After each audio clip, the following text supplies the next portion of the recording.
안녕하세요. 사기암을 진단받고도 병원 치료 없이 4년째 꿋꿋하게 잘 살아가고 있는 지혜와 성실입니다. 오늘은 이 책 의사에게 의지하지 않아도 암은 사라진다, 이 책에 대한 리뷰를 해드리는 시간을 갖겠습니다. 이 책은 일본의 우스미 사토루라고 하는 내과 의사가 쓴 책입니다. 이 책에 보면 이 끝에 타이틀만 봐도 내과 의사인 내가 암에 걸렸을 때 실천하게 될 기본 치료법이라고 써 있고요. 말기 암 환자의 암이 사라지는 현상은 기적이 아니다 이렇게 써져 있습니다. 그래서 이 책의 그 저자를 잠깐 보면요, 이분이 본인의 그 양력보다 다른 얘기를 쓰고 있는데요. 암이 사라진 환자라는 타이틀로, 내 직업은 의사지만 만약 나나 내 가족이 암에 걸린다면 표준 치료는 받지 않을 생각이다. 받게 되더라도 긴급을 필요로 하는 수술 정도일 것이다. 우리 클리닉에서는 내가 암에 걸리면 받기로 계획한 치료법을 환자에게 시행하고 있는데 결과적으로 암이 사라진 환자가 많다. 나도 한때는 서양의학의 소화기 내과 의사였다. 말하자면 많은 암 환자를 진찰해 온 일반 내과 의사였다. 나는 이미 한의학을 공부하고 있었기 때문에 서양의학적인 암 치료를 적극적으로 시행하지는 않았지만 페이닥터 신분이었기에 교과서대로 해야 했다. 하지만 병원 매뉴얼에 따라 적극적으로 암치료를 한 것이 아니라 환자와 가족에게 치료법을 선택하도록 기회를 주었다. 이렇게 적혀 있습니다. 그래서 이 내용은 저도 암을 치료를 제대로 이렇게 병원 치료는 한 번도 받아보지 않았고, 물론 검사하고 약 처방은 받았지만 먹지 않았습니다. 그래서 내가 어차피 병원에서는 중날까지 항암이라고 하니까 그러면 내가 해보겠다 이런 생각도 했고요. 그 말기암 환자가 산으로 들어가서 살아 있다, 병이 없어졌다 하는 사람들 많이 보셨죠? TV에서 그런 사람 많이 나오잖아요. 그거는 기적이 아닙니다. 산으로 들어가면 일단은 몸과 마음이 편안해집니다. 그러니까 이 공기가 일단 산소가 풍부하죠. 도시하고 한 1.몇 %밖에 차이가 안 난다고 하지만 굉장한 그 차이라고 하거든, 인체가 느끼는 건. 그 다음에 또 산속으로 들어가면 마음을 거의 다 내려놓는 분들이 많죠. 산에 자연 속에 들어가면 무슨 인간 사회의 경쟁의식이나 누구를 사기치거나 뺏어가거나 이런 서로 욕심을 부리고 이런 일도 없어요. 그러다 보니까 산에서, 자연에서 마음도 평화가 깃들고요. 또 산속에는 저기가 많아요. 플라보노이드가 강한 약재들, 그러니까 산채, 나물들, 이런 걸 많이 먹으면 자연스럽게 항바이러스, 이런 박테리아, 이런 그 약재가 되거든요. 우리 한약재가 왜 산에서 많이 나는 거겠어요? 한약재가. 그건 다 그 좋은 환경에서 플라보노이드가 아주 강한 음식을 먹기 때문에 암이 사라지지 않는가, 이런 생각을 해보게 되는데요. 오늘은 이분이 쓴 책의 내용은 응용할 부분이 상당히 많아요. 이렇게 사보셔도 괜찮을 것 같은데요. 이 책 일부만 제가 말씀을 드리고, 시간 관계상 다는 말씀 못 드리고 나중에 천천히 한 챕터씩 말씀을 드리기로 하고요. 오늘 요법과 디톡스에 대해서 말씀드리겠습니다. 우리는 너무 많은 독이 쌓여서 암에 걸렸고요. 그 암을 죽이느라고 또 독을 집어넣습니다. 그 독이 뭐냐? 항암제와 방사선입니다. 이 독을 몸에 쌓고 있으면 이게 나가지 않은 상태에서 계속 다른 데로 암이 퍼지고 면역은 떨어지고, 그래서 가능하면 특히 이제 항암 방사선을 많이 하신 분들이 좀 유의하게 들어보시면 좋지 않을까 생각이 됩니다. 현대의 독은 지방에 쌓인다고 했습니다. 그래서 지금 뭐 남자들도 만삭인 사람 많죠. 여자들도 뭐 이렇게 좀 살찐 사람들이 많은데, 이 살이 찐 게 사실은 독성이 많은 체질이라고 합니다. 지방에서 그 독성을 다 감싸서 지방에다가 보관을 하거든요. 근데 암을 완치하는 요법은 좋은 음식과 건강한 정신, 그리고 해독을 원칙으로 합니다. 좋은 음식 중요하죠. 그런데 음식만은 절대 안 된다는 거죠. 정신적으로도 상당히 건강해야 이 암을 제압할 수가 있습니다. 그리고 내 몸에 들어와 있는 독을 빼야 되죠. 그 독을 빼고, 내 몸에 들어와 있는 독은 뭐 많아요. 기생충도 있고 바이러스도 있고 또 환경 호르몬도 있고, 거기에다가 또 이제 항암 방사선 하면 또 그 독까지 또 더 얹어 놓는 거예요. 그래서 해독에 관해서는 현대의 독이 지방에 모인다는 것을 이해할 필요가 있습니다. 예전부터 예를 들어 감염증을 일으키는, 예전에는 그 감염증을 일으키는 균이나 바이러스는 혈액과 내장에 문제를 일으키고 지방에는 쌓이지 않았습니다. 한편 지금 지금 우리가 사는 이 시대에는 식품 첨가물, 농약, 의약품, 또 트랜스 지방산, 또 미세먼지에 들어있는 중금속, 이런 게 현대 그 특유의 독입니다. 옛날에는 없었던 독이에요. 근데 이 독이 대부분이 석유성 제품입니다. 그래서 지용성 독, 물에 녹질 않아요. 석유는 물에 안 녹잖아요. 우리가 먹는 약도 사실은 지용성 독이에요. 그래서 기름에 녹는 것입니다. 지용성 독은 몸 속에 들어가면 지방에 녹죠. 지용성이니까. 그래서 계속 지방 속에 쌓입니다. 그러면서 혈액 속으로 들어갔다 나갔다 하면서 온몸을 돌면서 천천히 몸을 잠식해 간다고 합니다. 문제는 지용성 독의 경우 증상이 즉시 나타나지 않은 채로 우리 뇌를 잠식하고 결국 몸을 해치게 됩니다. 인간의 뇌는 대부분이 지방이기 때문에 지용성 독의 해를 직접 받습니다. 또 신경계와 세포막에도 지용성 독은 사정없이 파고 들어간다고 합니다. 지방에 쌓인 독을 해독하려면 지방을 교체할 수밖에 없습니다. 그러기 위해서는 기계를 관리하는 차원에서 더러워진 엔진 오일을 바꿔야 되잖아요. 우리 차 타고 다니다가. 근데 독으로 오염된 지방을, 우리 몸속도 마찬가지예요. 이 독으로 오염된 지방을 먼저 제거한 다음에 깨끗한 지방을 넣어주면 됩니다. 인간의 몸은 물과 지방으로 구성되어 있어서 상호작용을 한다고 합니다. 땀을 흘림으로써 지방이 교체되면 유해 금속, 비소, 불소, 방사능 등 미네랄 독을 해독하는 데도 유효하다고 했습니다. 중금속, 미네랄 독이라는 건 중금속을 얘기합니다. 그런데 해독을 어떻게 할 거냐? 해독은 저온 사우나가 상당히 효과적이라고 했습니다. 저온 사우나. 그러니까 우리가 막 뜨거운 거 찜질방 가서 막 엄청 뜨거운 거 막 이런 데 들어가서 막 땀을 빼는데 그건 좀 문제가 있습니다. 말씀드릴게요. 농약도 식품 첨가물도 약도 모두 꺼내는 방법은 같습니다. 우선은 독을 빼고 좋은 걸 넣어줘야 됩니다. 이렇게 하면 심하게 오염된 몸속도 서서히 깨끗해집니다.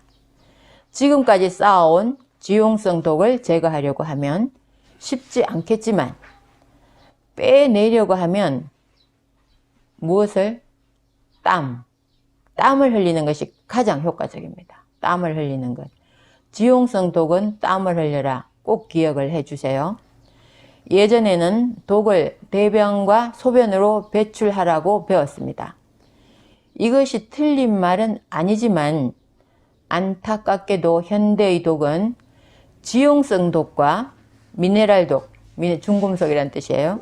미네랄 중금속 독이므로 대변과 소변으로는 배출하기가 어렵습니다.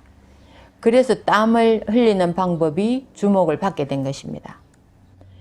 해독법 중에 가장 강력한 것은 저온 사우나입니다. 저온 사우나를 해보면 좀 오래 있을 수도 있고요. 계속 들어갔다 나갔다 하면서 몇 시간이라도 머물 수가 있습니다.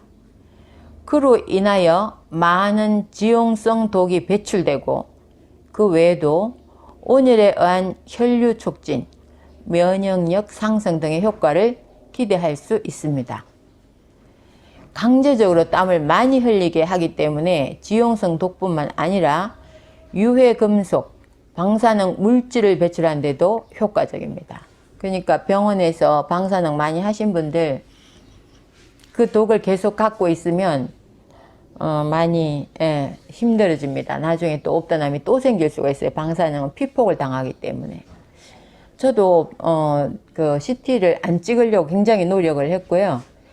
PET-CT를 이제 CT를 자주 안 찍게 해달라고 얘기했다가 의사 선생님 막 화를 내면서 진료 못 해준다고.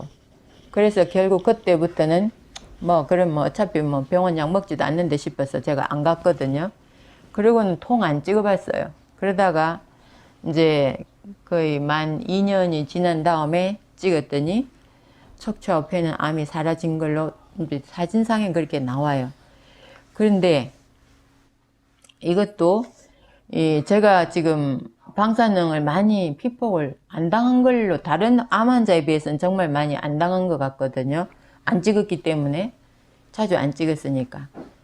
그런데 제가 그 양자의학 파동기로 제 몸을 딱 스캔을 해보니까 방사능 독이 있다고 나와요. 많이 있다고. 그래서 참 이 방사능 독을 많이 갖고 있는 분들 특히 운동과 저온 사우나, 저온으로 왜 심부까지 데워져야 이게 속에서부터 녹아서 나옵니다. 그런데 고온으로 바로 땀을 흘리면 이 물만 나와요. 물만. 중요한 것은 저온이라는 점입니다. 대중 목욕탕에 있는 일반적인 사우나의 경우 온도가 너무 높아서 오래 들어가 있기가 힘든 경우가 많습니다. 또 고온에서 갑자기 뜨거워지면 땀을 흘려도 수분이 중심이 되므로 지방은 교체되지 않습니다. 그래서 이게 땀을 흘려도 이게 주로 수분이 많이 나오지 그 속에 땀 속에 끈적끈적한 땀 속에 지방이 녹아 나와야 되는데 그렇지 않다는 거예요. 그냥 갑자기 뜨거워지면. 지방에 쌓인 독을 빼내려면 시간을 들여서 천천히 땀을 흘리는 것이 가장 효과적입니다. 그렇게 하면 지방이 연소되면서 지방에 쌓여있던 독이 땀과 함께 배출됩니다. 실제로 헤로인 중독자, 마약 중독자가 저온 사우나에 들어간 후 흘리는 땀에 이 땀을 받아서 이게 분석을 해보니까 헤로인이 포함되어 있다는 데이터도 있습니다. 그만큼 효과가 즉시 나타나는 해독법이라고 할 수 있습니다. 최근에는 대형 사우나 시설에는 다양한 종류의 사우나가 몇 개나 설치되어 있는 곳도 있습니다. 스팀 사우나니 미스트 사우나니 그런 건 저온 사우나와 같은 효과를 얻을 수 있다고 합니다.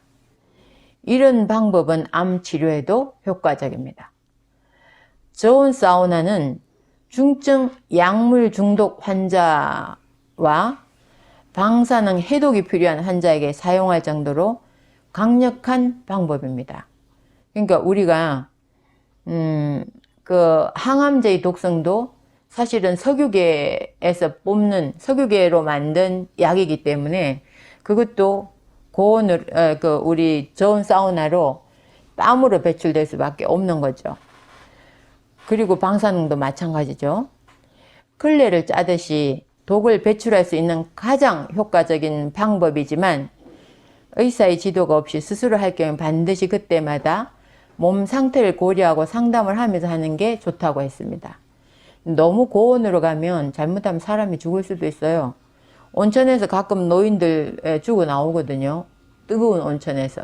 그리고 심장마비가 와버려요. 그렇기 때문에 특히 일부 암 환자는 체력이 상당히 떨어진 경우가 있기 때문에 그런 환자는 상당히 좀 늘 보호자가 옆에 있어야 되고 좀 관리를 하면서 하셔야 되고, 굉장히 그게 이제 열에 좀 취약하신 그 노약자분들, 또 기저질환이 뭐 심장이나 이런 혈압 부정맥 같은 기저질환 있는 분들은 좀 사우나보다는 뭐 이런 이제 족욕 같은 이런 걸로 몸을 데우는 이런 걸로 좀 바꾸셔야 될 겁니다. 저온 사우나보다 강도와 효과가 느린 편이지만 천천히 땀을 흘린다는 의미로는 이런 그 반신욕, 쑥찜질 이런 것도 상당히 효과가 있다고 합니다. 특히 이제 부인과 질환에는 쑥찜질이 많이 활용이 됩니다. 뭐 자궁암이니 이런 질환에 이렇게 쑥 같은 걸 태워서 이제 태워 놓고 그 위에 의자에 구멍이 이렇게 뚫려 있는 의자에 앉아 있는 그런 시스템도 제가 뭐 어디 가서 해봤습니다. 하여튼 그런 것도. 근데 반신욕은 땀을 흘리는 방법 중 집에서 할 수 있는 가장 쉬운 방법입니다. 부종이 개선되고 피부 미용 효과가 있다고 알려져 있으므로 이미 습관적으로 하고 있는 사람도 많을 것입니다. 다만 반신욕은 한 가지 문제가 있습니다. 수돗물에 함유된 염소와 납, 아연, 알미늄 같은 게 문제가 됩니다. 일반적인 목욕이라면 몰라도 반신욕이라고 하면 욕조에 오랫동안 들어가 있는 시간이 길기 때문에 모공으로 오히려 유해물질이 이제 뜨거운 데 들어가 있으면 모공이 열리잖아요. 그럼 오히려 유해물질이 스며들 수도 있다고 했거든요. 그래서 모처럼 땀을 흘리는데 오히려 유해물질을 흡수해버리는 것은 바보 같은 짓이라고 합니다. 가장 좋은 것은 목욕탕에도 정수기를 장착하면 되겠지만 매일 목욕물을 채우려면 그 비용이 만만치가 않겠죠. 그래서 그 대신 귤이나 유자, 레몬 껍질 같은 걸 욕조에 넣으면 된다고 했습니다. 욕조에 그걸 중화를 시킨다고 했거든요. 다만 욕조에 감귤류나 비파이프를 넣더라도 무농약으로 재배한 것이 아니면 역효과가 나타난다는 것은 말할 필요도 없겠죠. 그러니까 우리가 이제 무농약을 구하기가 어려워요. 레몬 같은 건 특히 이제 우리나라에서 많이 안 나기 때문에. 그러면 그 레몬이나 귤이나 이런 걸 깨끗이 씻어서 농약 살균 세척기가 있어요. 거기에다 딱 담궜다가 그걸 이용하면 되겠죠. 껍질을 다 까서 소금 먹고 껍질은 욕조에 담그고. 뭐 저거를 반신욕이나 또 족욕하는 데도 담궈도 좋겠죠. 또 온열요법은 체온을 상승시키는 효과도 있습니다. 암 환자를 진찰해 보면 저체온증인 경우가 아주 많다고 했습니다. 저도 저체온이었거든요. 지금도 조금 낮아요. 우리 남편은 굉장히 몸이 뜨거워요. 그래서 옆에 대면 제가 막 더우려고 해요. 가까이 가면. 그래서 저는 차고 뜨겁고 그런 체질인 것 같아요. 근데 자주 거론되는 말인데 체온이 35도가 되면 면역력이 저하되어 암세포의 증식이 활발해집니다. 반대로 체온이 상승할수록 면역력도 상승해서 자기 치유력을 회복한다는 것을 알고 있을 것입니다. 움직일 수 있는 사람은 운동을 해서 체온을 상승시키는 것이 좋다는 것을 명심하는 것도 중요하지만 해독과 동시에 체온을 올려서 면역력을 높이는 온열요법은 집에서도 실천할 수 있어서 보조요법으로서는 돈도 많이 들지 않고 효과적인 수단이 될 것입니다. 여러분, 그 해독에 대해서 늘 우리는 뭔가를 해독을 해서 먹어야 된다. 저한테 많은 그 암 하느님들이 뭘 먹었냐고, 좋아진 거 먹은 거 몇 가지만 얘기 좀 해달라, 이런 말씀을 많이 하세요. 그런데 해독은요, 그렇게 뭘 막 특별히 먹어서 막 해독이 된다 이것보다 내가 땀을 많이 빼서 내 몸에 들어있는 그 지용성 독, 현대인들이 전부 가지고 있는 지용성 독, 이걸 녹여서 빼나와야 된다는 거죠.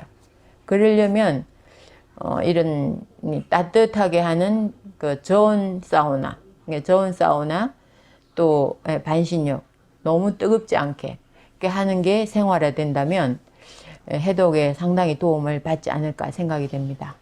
예. 이런 요법은 돈이 많이 안 드는 거니까 꼭 좀 습관적으로 실천을 해보시고 운동도 습관적으로 해보시기 바랍니다. 땀이 약간 운동도 끈끈하게 날 정도를 해야 해독이 됩니다. 꼭 건강하게 이겨냅시다. 감사합니다.